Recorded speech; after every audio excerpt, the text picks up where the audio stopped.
Hey guys, Zephyrdimension here. So another LP is over, the Soul Blazers just finished, and as tradition is demanding, I'm going to be doing the typical quick review of it, just going over how I feel about how it turned out and giving it a general proper review. One thing I have noticed, coming up I did say I would do a Pokemon LP, and that's still going ahead, but I've noticed this will actually be my 100th video, so as it's timed so well, bizarrely well, then I may as well do a quick 100 video special before starting Pokemon. So what will that be? I am toying with a few ideas relating to the number 100, of course, which isn't as easy as I thought it would be, I have to admit, finding a game relating to the number 100. I thought of doing a 100% run, but of course that's going to end up being an entire new series if I do something like that. So, not over keen on that idea. I was thinking about Banjo-Kazooie or Tooie or something like that. So, not over keen on that, as I really do want to get on with Pokemon. But yes, anyway, that's for another time. Soul Blazer. At start, I thought it was going to be by far my best LP. I thought it got off to a great start, but over time, repetitiveness of it sort of showed, I have to admit, in my eyes. I know I'm going to be the harshest critic, I dare say.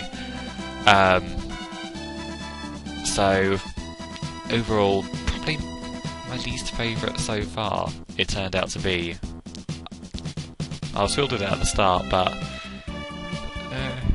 not over keen on it in the end. To go, I mean, it's just a case of go to a new area, free a load of stuff, talk about what I've freed, which wasn't really a lot, to be fair, and the boss battles were the most interesting part. I think it's safe to say that. By far, they're the most interesting part, for me at least. I'm sure that was the case for everyone watching. We did watch. But in terms of actually what the game was about, looking at it on paper, it doesn't actually look that impressive, but I did really enjoy the game.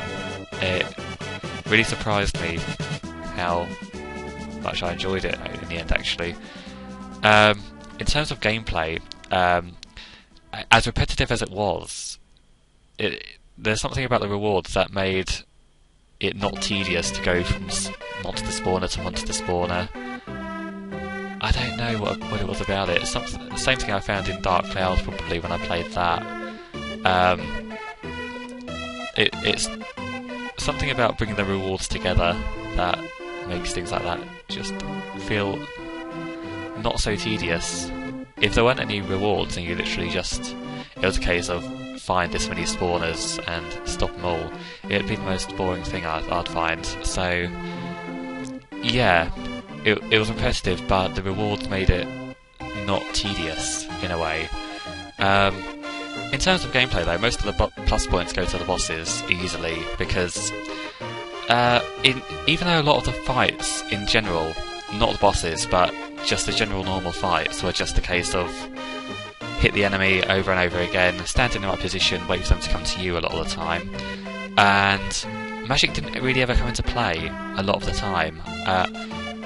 It was necessary a few times, but those times were very few and far between, and didn't come into play until right at the end, generally, or the last two places at the very least.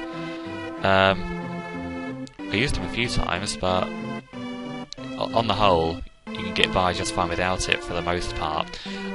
So it was just a case of, it was literally just your general hack 'em up. But it all changed with the bosses. I mean, the first fight with the Metal Mantis, I know you don't really use magic for bosses at all, but apart from the last one. But the strategy really comes into play.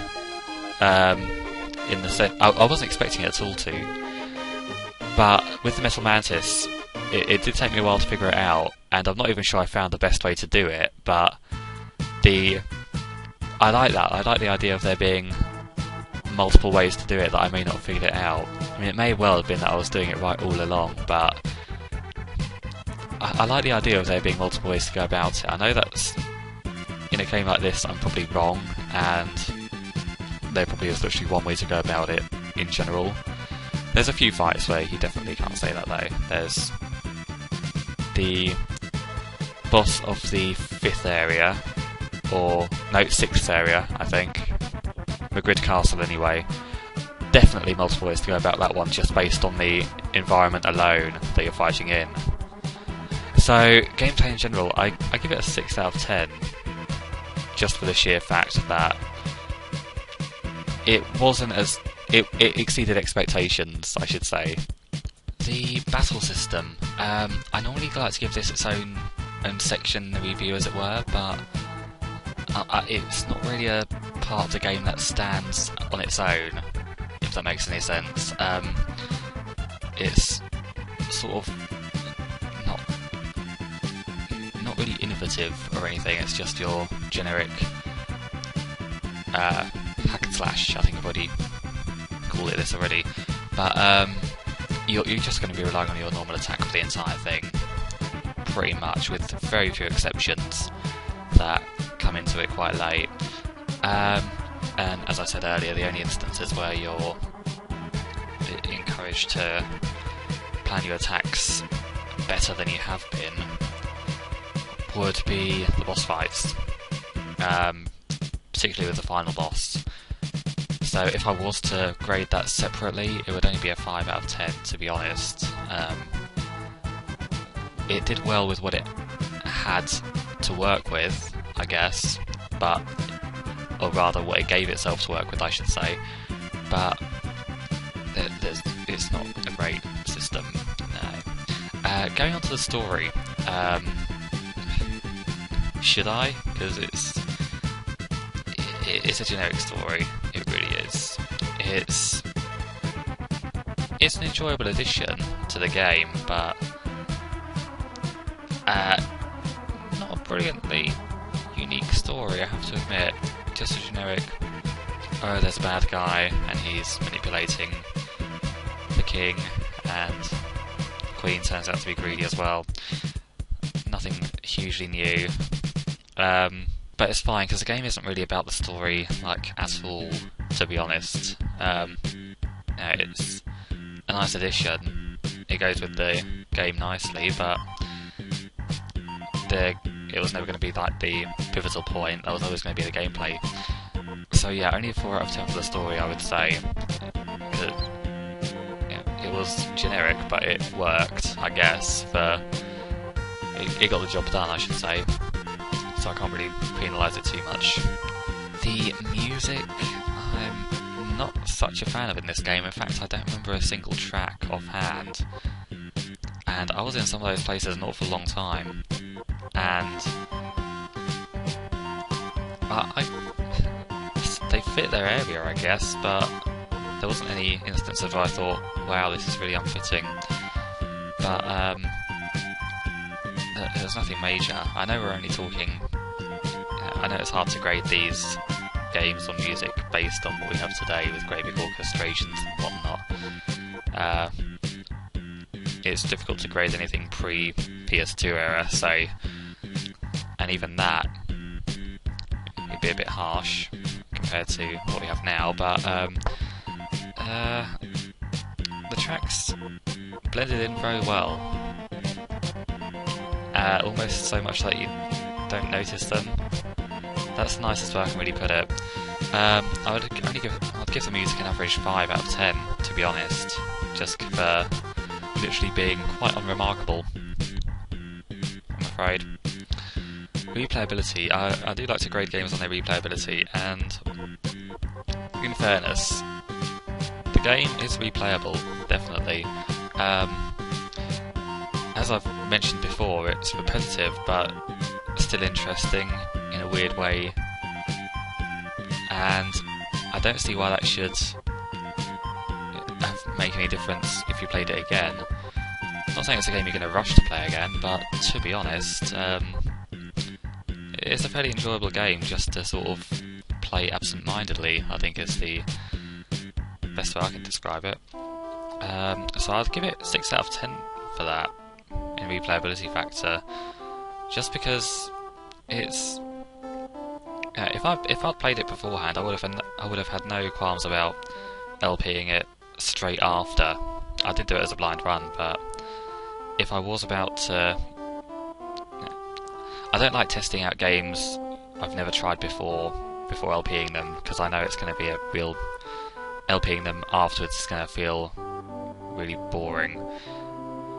But if I'd known about this beforehand, if I had done that with this, I still would have had no problems playing it afterwards. Boringness wouldn't have been an issue. It would have been a little less fun, but a little less... I forget the word, but I wouldn't have felt... I know I wouldn't have felt quite as compelled to play it as I did. But... compelled to be a strong word, actually, as well. But... It still would have been... It's not something I would have found a chore to play, I should say. So yeah, 6 out of 10 for that. So to sum it up, I have to give the game a pretty middling 5 out of 10. Just for the sheer fact that... just to sum it up, basically, it was a fun game. It's not particularly stand out. I know it's got quite a devout following for the people who have given it a go, and I can see why, but it pulls off everything it was meant to do in a very acceptable way, I think is the best way to phrase it. There's nothing wow about it, and there's no denying it's a very good game, but it's very not forgettable, but it's not an icon. It's not something you'd consider an iconic game if you'd played it up against some of the major SNES titles.